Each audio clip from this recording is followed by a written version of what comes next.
Hallo, heute zeige ich Ihnen, wie man die Husqvarna Electronic 330 bedient. Also sagen wir so, Bedienungsanleitung. Erstmal erzähle ich ein bisschen über die Nähmaschine, was die alles hat. Und dann, ich habe mehrere Stoffe, verschiedene Stoffe hierauf vorbereitet. Ich möchte ausprobieren, ob die Nähmaschine alles näht, weil in einem Video hat mich jemand gefragt, hast du probiert, damit so wie Seide oder sowas zu nähen. Und deswegen habe ich heute mehrere verschiedene Stoffe und wir probieren, ob das klappt oder nicht. Das weiß ich ehrlich gesagt selber noch nicht. So sieht die Nähmaschine aus. Das ist eine Garn, wenn man mit Doppelnadel näht, also zum zweiten Garn. Garnhalter. Wir haben schon eingefädelt und dann haben wir hier Nähfußdruck, Fadenspannung, Nähfuß, wie man das abmacht. Also man zieht nur zu sich. Hier ist ein Plastikloch im Plastik und dann schiebt man das nur rein. Hier hinten befindet sich auch vor Zubehörbox. Ich habe mehrere Nähfüße.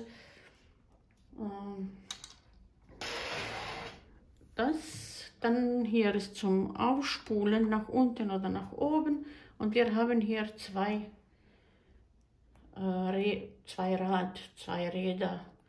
Eine ist zum Stichlänge und Stichbreite und da kann man dann auch drehen zwischen 0 und 5, wie Beispiel bei Zickzack, welche Breite man braucht. Und hier unten ist Stichlänge. Hier unten auch ist Rückwärtstaste, wenn man das so drückt. Das ist Rückwärtstaste.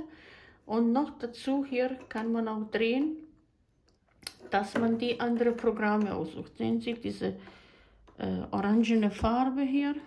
Ich weiß nicht, ob man das sieht hier. Orangene Farbe, das sind dann die Programme orange gezeichnet. Hier haben wir zwei Programme, also zwei verschiedene Programme. Und dann mit diesem Rad stellt man Beispiel, wenn man ganz normale Programme zwischen 0 und also zwischen 1 und 6 dreht, deren Breite. Und hier haben wir gesagt Länge und hier Breite. Und wenn man Programme wechseln will, dann muss man nur diese obere Teil drehen. Also und dann sieht man hier, wenn man das dreht, hier wechselt dann auch Programme. Und sehen Sie, die Nadel macht sich auch in Position, wie die näht. Und das ist Beispiel für normale Programme und das sind diese Zierstichprogramme, glaube ich, so sagt man. Und wenn man hier dreht, dann, das sind die anderen Programme hier. Also da ist diese sagen wir, Schalter für normale Programme oder Zierstich. Und wir fangen einfach ein. Was gibt es noch hier? Fadenabschneider.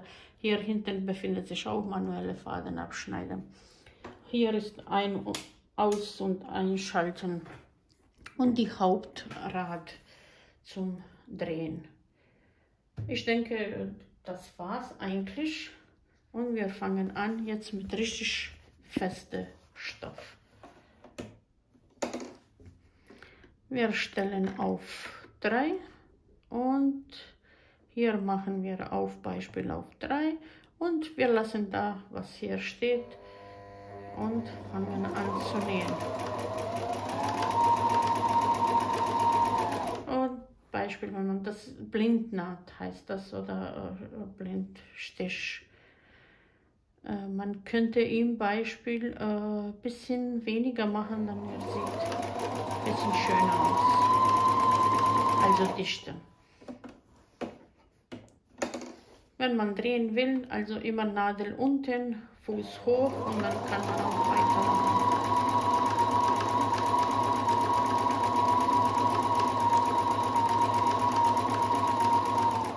Okay, das ist eine Programm und dann immer bei Programm wechseln, Nadel hoch.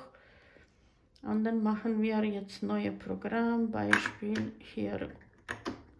Wir machen jetzt die Seite. Also bei die Seite muss man hier drehen. So, auf diese orange Teil. Und dann, okay, jetzt geht es nur rückwärts.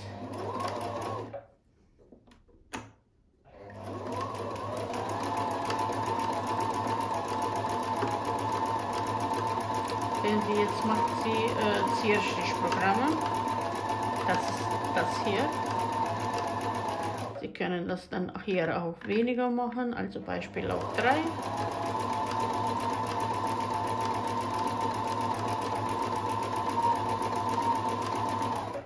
Okay, Nadel unten drehen und dann sieht das so aus. Hier. Bei dieser Rückwärtstaste, wie Sie gesehen haben, ich schneide das ab.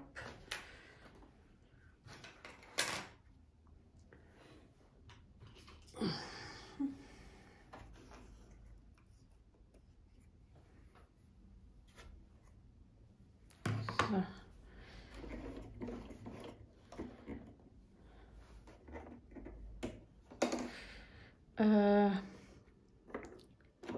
Weil wo ich das gedreht habe hier, das einfach nach hinten angefangen. So. Sehen Sie? Also muss man richtig auf die Punkt, hier auf diese Punkt bringen. Und dann fängt erstmal nach vorne. Wenn nur ein bisschen gedreht, dann geht sie rückwärts. Sehen Sie? Okay. Das haben wir auch schon. Also das sieht so aus bei dieser festen Stoff. Ich möchte probieren die anderen Stoffe. Ich lasse die gleiche Nadel auch drin.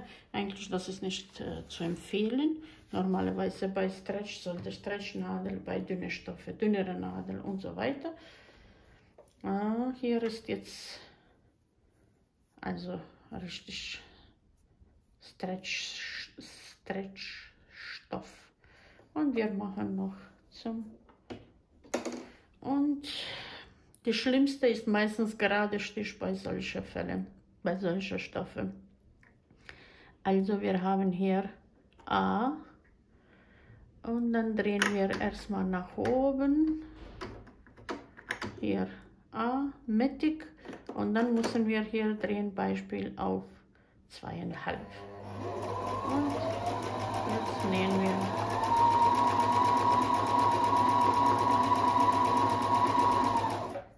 Also das funktioniert, sieht auch gut aus. Machen wir Nadeln unten.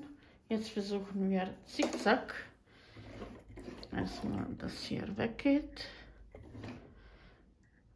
Zickzack. Wir machen auch hier unten eine. Und dann Zickzack lassen wir auch 3. Und das sieht nicht jetzt so gut aus. Sehen Sie? Jede dritte, vierte eigentlich geht nicht richtig los. Also die Nadel, bei solchen Fällen muss sie dann die Nadel wechseln und vor Stretchstoffe zu haben und dann damit zu nähen. Also bei gerade Stich hat geklappt. Sehen Sie, es hat richtig eigentlich gut geklappt. Aber bei Zickzack ist nicht so gut. Deswegen würde man empfehlen, sofort neue Nadel, Jersey-Nadel und dann weiter nähen. Wir haben jetzt diese Viskose und probieren jetzt mit Viskose.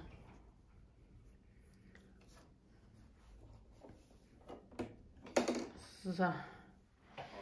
Erstmal machen wir, wenn schon Zickzack, dann lassen wir auch so. Und es sieht gut aus. Nadel unten. Also Zickzack klappt.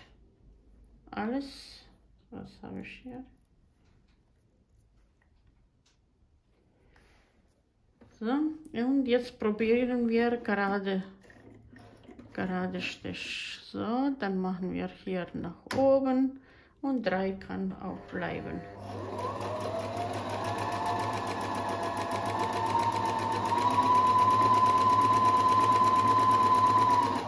Also das geht. Bei Viskose funktioniert beide. Das sieht so aus. Also gerade Stich und Zickzackstich bei Viskose funktioniert. Jetzt habe ich etwas so ein bisschen wie Chiffon. Und wir versuchen so nur ein Teil zu nähen. Mal sehen, ob das klappt. Wieder gerade Stich.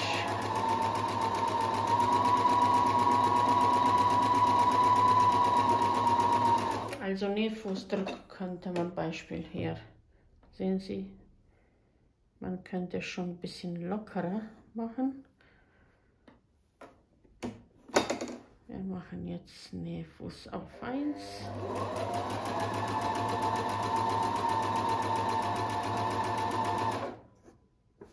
Ist besser.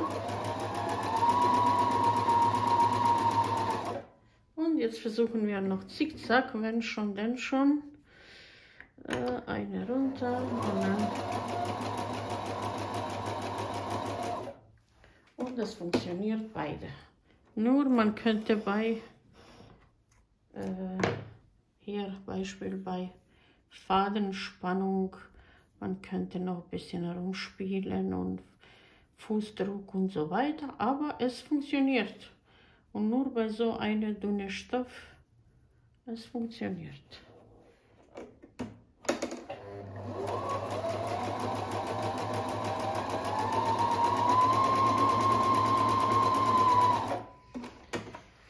Das geht.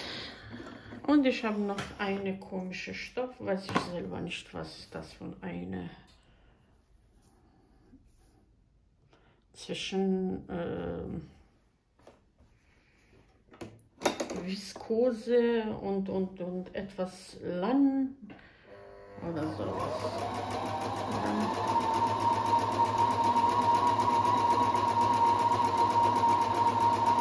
Und es funktioniert auch.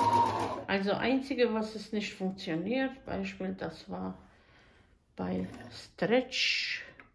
Jetzt machen wir noch gerade Stich. Funktioniert auch. Also bei Stretch sollte man nur noch Nadel wechseln, aber sonst funktioniert das. Und bei auch Einlage, was auch viele Maschinen eigentlich streiken schon.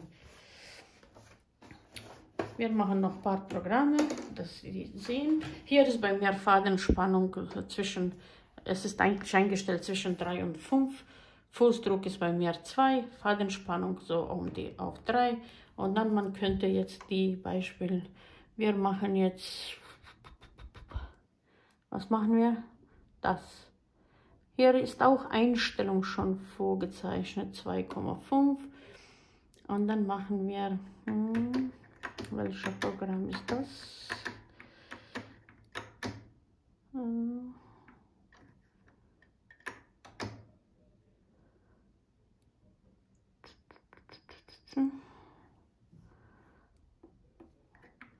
Machen wir unten das letzte.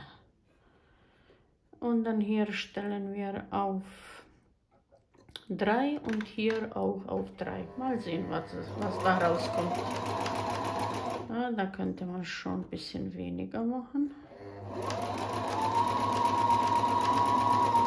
Vielleicht noch weniger.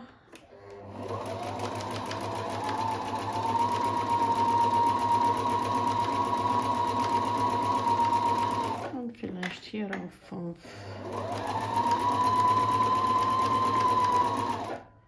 Das ist jetzt nicht so. Machen wir hier auf. Genau. Also immer ausprobieren, rumspielen. Also man muss selber das alles lernen, wie die Nähmaschine funktioniert. Beispiel das. Dann machen wir hier obere. Das sind jetzt die Programme hier.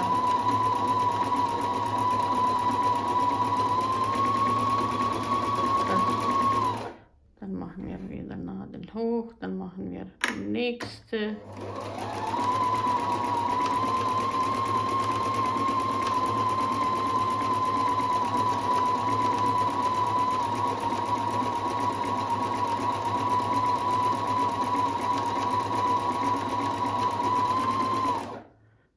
machen wir wieder nächste.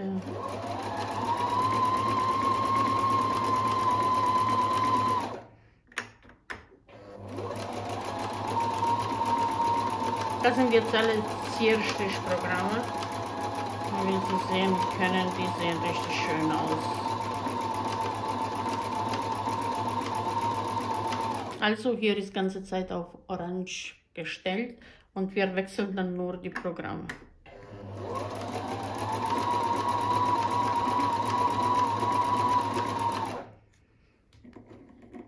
So, machen wir hier noch.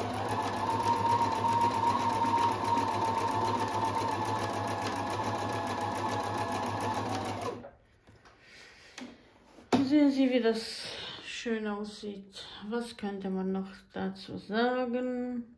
Hier kann man Transporteur auch ausschalten. Hier, sehen Sie, hier. Also Transporteur zu versenken. Ich mache jetzt das Nadel hoch. So. Und dann drehen wir zum Versenken. Sehen Sie, die sind jetzt weg. Da könnte man Knopfloch nähen oder sticken. Das ist noch. Und wenn Sie jetzt drehen, die gehen nicht sofort an, also Sie müssen schon einmal drehen. Sehen Sie, die machen einen Klick und die sind jetzt wieder oben. Was noch? Was noch?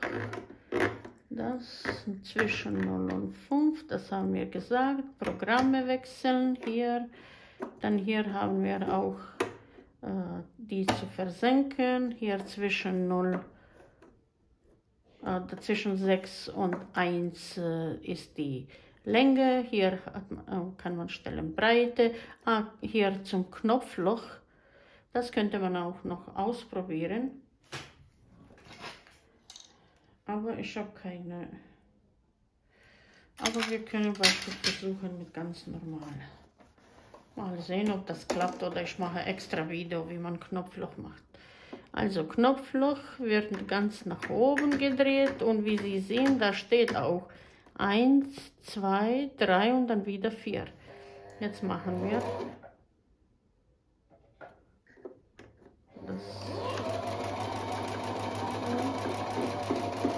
das jetzt auf eine Stelle.